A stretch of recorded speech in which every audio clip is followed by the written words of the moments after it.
ఇవి immunity product మాత్రమే. Side effect వస్తుంది అన్న వాళ్ళు కొంచెం ఒక్కసారి మనసు పెట్టి చూడండి ఇట్లని. సో ఇన్ని క్యాప్సూల్స్ 11 క్యాప్సూల్స్ ఇంట్లో 4-5 జబ్బులు ఉన్న వాళ్ళు ఒక్కొక్కటి గంటకు ఒకటి వేసుకుంటారు. పొద్దుగాల వేసుకునేది మధ్యాహ్నం వేసుకోరు, మధ్యాహ్నం వేసుకునేది సాయంత్రం వేసుకోరు. మర్చిపోయి పొద్దుగాల వేసుకునేది ఎప్పుడన్నా మధ్యాహ్నం వేసుకున్నావా కళ్ళాలు దిరికింద పడతాం.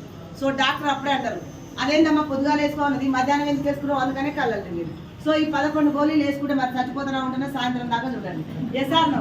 సో ఎందుకంటే ఇప్పుడు మీటింగ్ అయిపోతుంది, మధ్యాహ్నం నాగరికంలో మళ్ళీ మీటింగ్ ఉంది, సాయంత్రం కల్వకుర్తిలో కూడా ఉంది. సాయంత్రం దాకా ఉంటే నమ్మొచ్చా లేదా?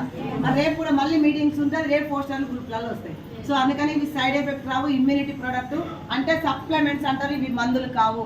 సో అవి మనం డాక్టర్లు రాసేవి మెడిసిన్, మన సప్లిమెంట్స్. ఇమ్యూనిటీ పవర్ ఉంటుంది ఇందులో, అడ్వాన్స్గా వాడుకునేవి. సో మనిషి అన్నాక రోగం ఎట్లా వస్తుంది, రాకుండా ఉండాలంటే ముందే వాడండి, వచ్చిన వాళ్ళు వాడుకోండి. SR no. సో ఎంతమందికి జబ్బులు అయితే ఇష్టం ఉందో వాళ్ళు వాడకండి, జబ్బులు ఇష్టం లేని వాళ్ళు